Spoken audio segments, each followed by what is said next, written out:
All right, man. It is time for another episode of Teague's Take. Before I pop us onto the screen, I do want you guys to know that this is a very special episode, very special time for us because we're at the TAPPSCON23 in Waco, Texas one more time, and that is always so fun for me because it's a time to learn. It's a time that I get to be around some high-power coaches, young ones that want to learn and all this kind of stuff. And I'm very special to have a guest on today that I know that you will love to talk to for the next 15, 20 minutes or so to learn about his journey. So I am pulling in Dan Lee, he works for me.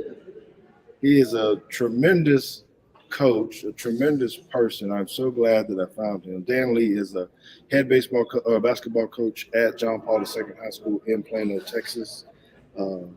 Has a lot of great accomplishments. Not only has he been at John Paul II, he's also been at Houston Christian, Cistercian. Is there anywhere else before Cistercian? Cistercian is where I started. All right. All in 93. All right. So why don't you tell us how you kind of got into basketball and coaching? Because a lot of times people don't, it's not necessarily things that they grow up thinking they want to do, they fall into. So what about you? Yeah, I didn't even know until I was in college. I reached my sophomore year in college. I was a business major. I didn't really know what I wanted to do. And I remember watching March Madness on TV and thought, wow, I could be a basketball coach. That looks like a lot of fun. So I told my mom, and she wasn't real thrilled with it and said, hey, why don't you just go ahead and stick with business as well and get 2 degrees, take an extra year. So that's what I ended up doing. And but I got a job right out of college at Cistercian Prep School in Irving and stayed there for 20 years, and kind of the rest is history. So how did you land at Cistercian, brother? That's a funny story too. I sent resume. This is summer of '93 or spring of '93, and we sent it by mail and resumes and sent it to a bunch of school districts. And the Catholic Diocese of Dallas was advertising, and they happened to put in the salary range they had. And I almost didn't want to spend the whatever 29 cents on a stamp at the time to mail off a resume because the salary range was so low. But I did, and I got a call back from Cistercian, which I had never heard of at the time, even though I grew up in Catholic schools, and went over and interviewed with them, and fortunately their salary range was higher than the diocese at the time.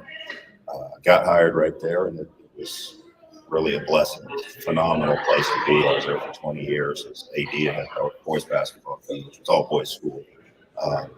But that's how I got started in the business, and I couldn't have got started at a better place. That's pretty cool. Then you make a trek down to Houston from there.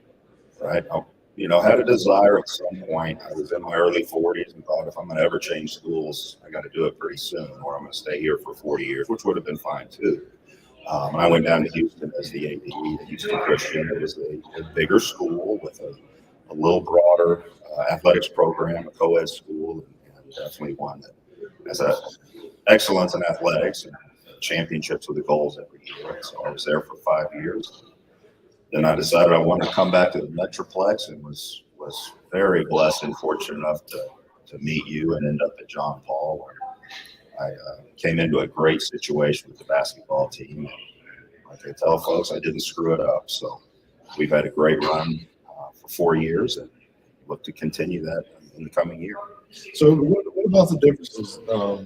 Because you've been at Catholic twice, still all private and Christian stuff. Are there any main differences between any of the 3 schools that, you say, okay, because we all got good schools. There's a lot of great schools in Texas, which we're here to celebrate at this convention. And they're all just kind of different. So you've kind of been in the world of SBC and TAPS, and are there any major differences? There are fundamental differences in the SPC and TAPS. Specifically, SPC has a policy or a structure of end-of-season tournaments where they play a regular season. The whole postseason consists of a 2.5-day tournament, whereas TAPS has a more traditional qualify for the playoffs, have a playoff structure that can last up to 3 weeks. You play one game at a time. So those are the main differences. Certainly, Cistercian was a unique school, and it's all boys. It's smaller, and while athletics is important, it isn't a primary focus or goal, which has its strengths and weaknesses in and of itself. But coming to TAPPS, I was an SVP for 25 years. I was a resident 9 years. I was through and through loyalty, diehard SVC guy. Coming to TAPPS has really been a new, eye-opening experience for me, and it's been a great one.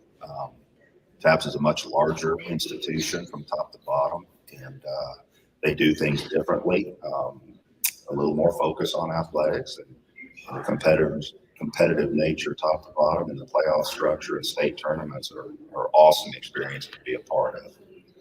That's pretty awesome, man. You come in and you've done some amazing things at JP2. You've changed our culture.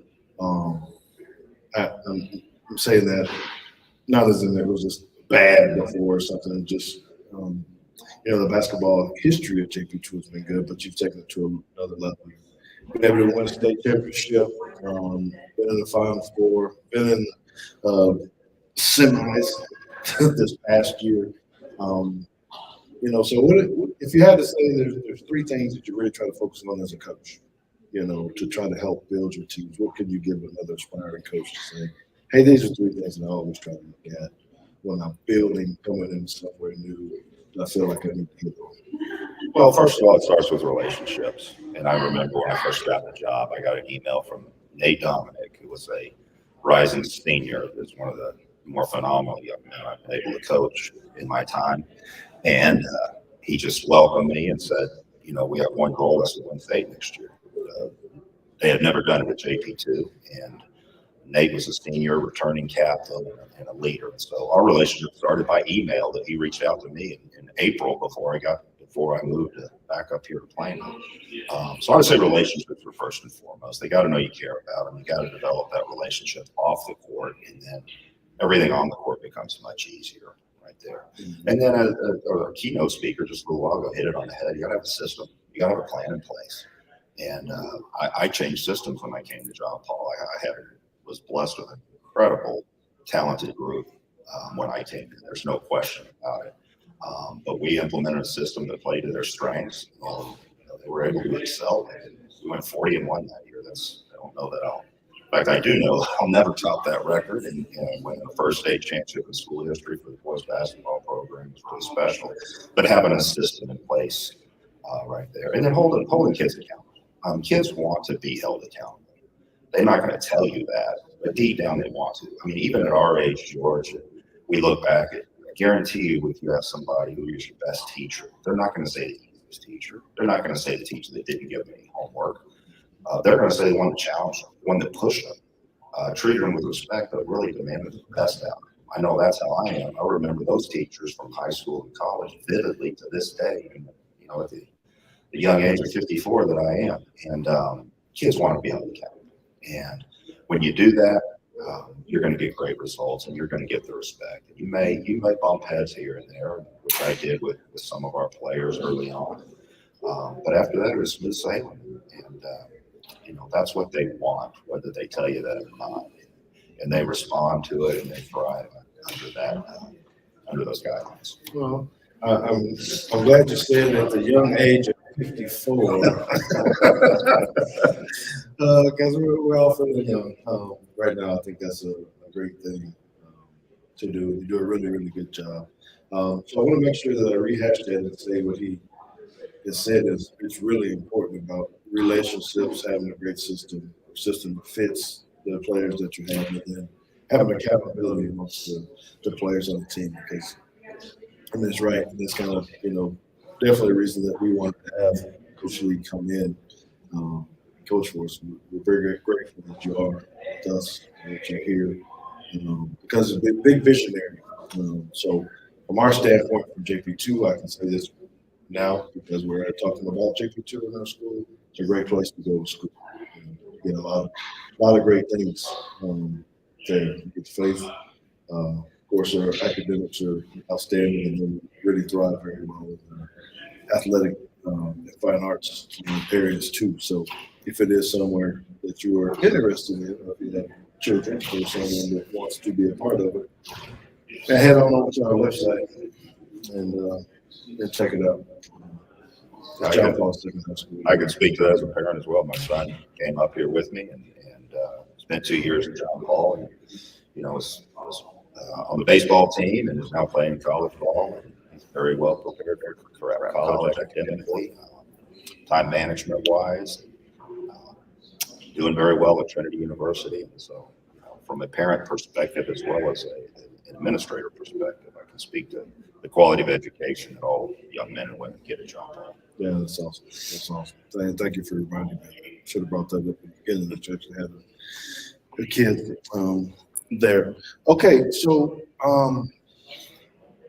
tell us something fun out there. One of the most exciting moments that you've had as a coach in all of your tenure. That one moment on the court that you like, man, I'll never forget that. Obviously, winning state was huge. The TAPPS winning state versus SPC tournaments are different things, and the culmination of the weeks leading up in the playoffs, the buildup of the community that really supported us that season and got behind it, which was huge. But one moment I remember very clearly about that season that kind of spoke to the kind of the players that we have. Had playing in Jalen Tyson, who's currently playing at Cal Berkeley, and Jalen was a very talented player who was not on anyone's radar coming into his junior year when I got there. Jalen and I had a good relationship. Jalen flourished his junior year and was playing great and started getting noticed about December. And through mutual friends, Texas Tech assistant coach, who's now at Kansas State, Coach Mal, contacted me about Jalen and came to watch him in the Allen tournament at Christmas. And immediately followed the team into the locker room and said, I want to offer this young man a scholarship. It was Jalen's first offer, certainly a Power 5 Division I offer that's huge. But what happened after that is what I'll truly remember is Nate Dominic, who remember was leading scorer, MVP of the team the year before, followed Coach out to the parking lot and said, Coach, you got a great one right there. And that spoke to the culture of the team. That Nate wasn't jealous. He wasn't envious of Jalen. He was happy for Jalen. And the leader of our team, Nate, really showed his true colors right there. And that's kind of speaks to the reason why we had such a special season, is that he was just as happy for Jalen getting the offer as if he would have gotten that offer as well. And that was the culture of that team that year. We had 8 seniors, and all they wanted to do was win. They didn't care who got credit, who got the points. In fact, I had to tell the kids shoot more. Jalen got to shoot more. We need you to, he was so unselfish. So that's one memory I have that, it doesn't really relate to a win or a loss, but more of how the team got along together and built themselves up together. Oh, that's pretty awesome too. And I remember that, bringing that home and watching you guys win. Again, you had an outstanding year, but I do know there were trials and trying to, almost trying to put together an undefeated season. And the further you go into the playoffs, it just gets tougher and tougher and tougher for you to put together a team, of wide ranges of athletic ability. I don't know if people understand how hard that is when you don't have hand-picked teams and you got talent level all over the place and you're trying to get them all to gel, particularly in this era where it's becoming a little bit more me. Seems like. That's my opinion. That's Teague's take. Coach Lee didn't say that. Coach Lee agrees with it. He didn't say that, but so that, to me, that sounds like that's another piece that we all have to try to adapt to. Would you say that on that? Us old school coaches in the new age.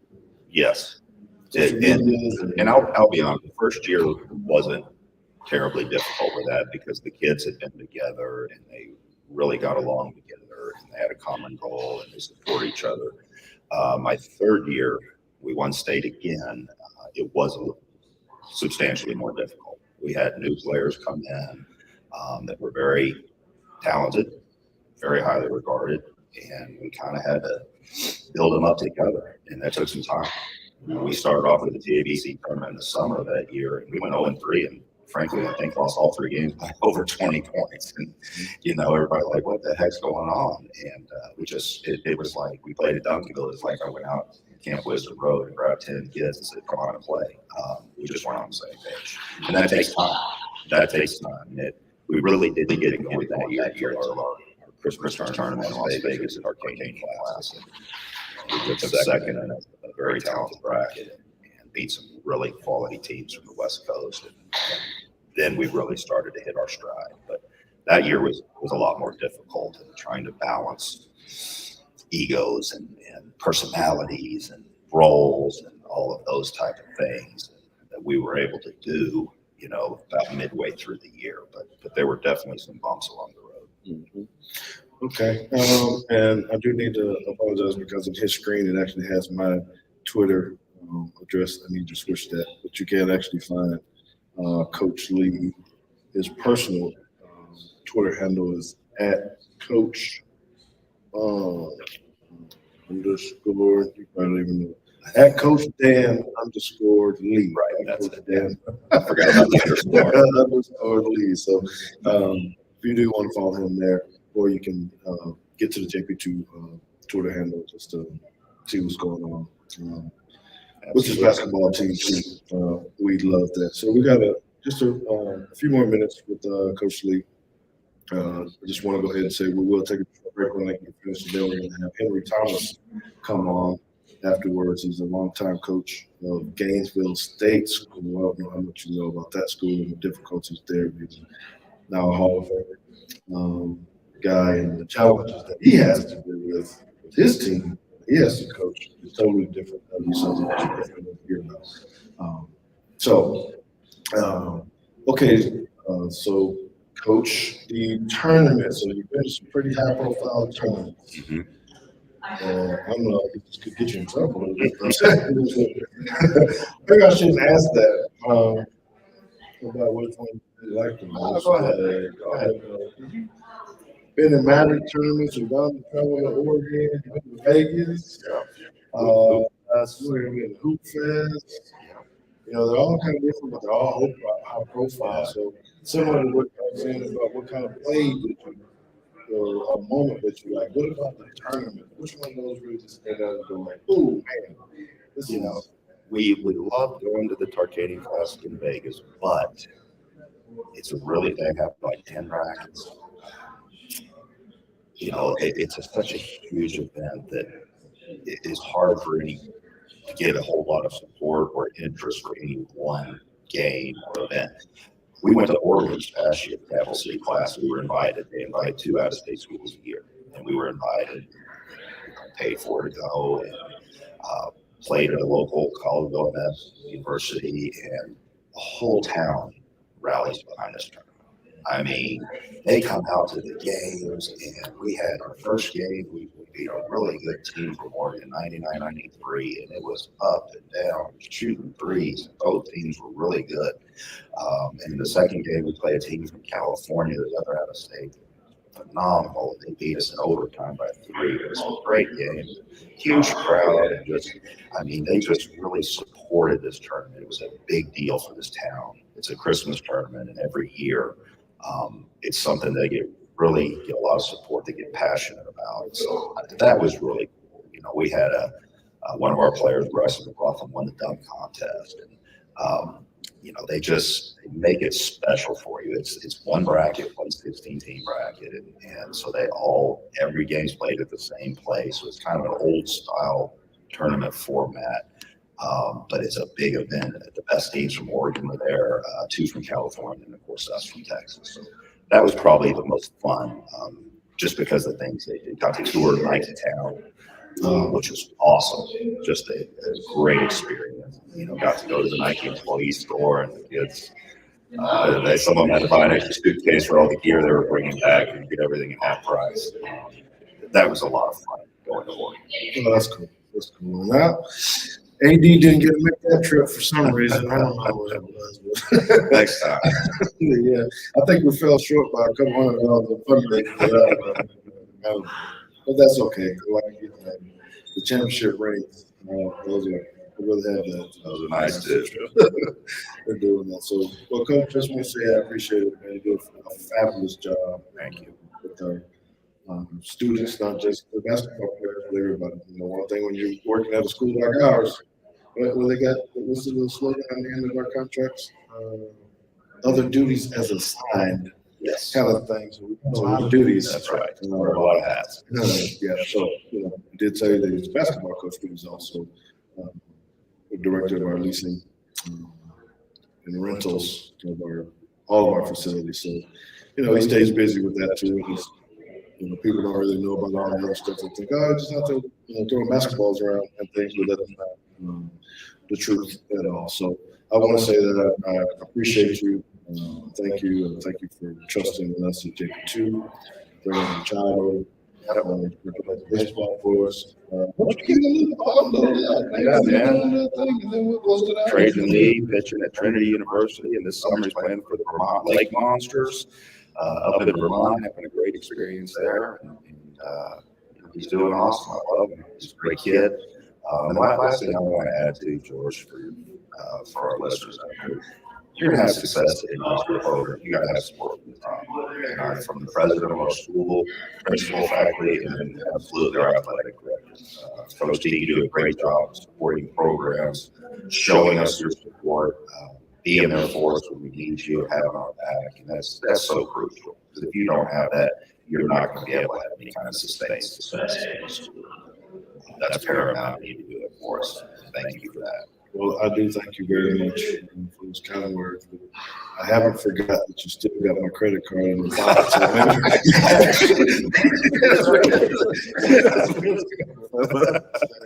anyway, thanks, man. I know you got some stuff you want to do. Hang out, chill, see some just do some different things, and check out some people. But enjoy the rest of TAPPSCON, and we'll talk to you soon. Absolutely. Thanks, Coach. Okay, so I'll be back in 5 minutes thereabouts with Henry Thomas. So sit tight. I'll tweet it out. Let you guys know we're coming back. We'll see you soon.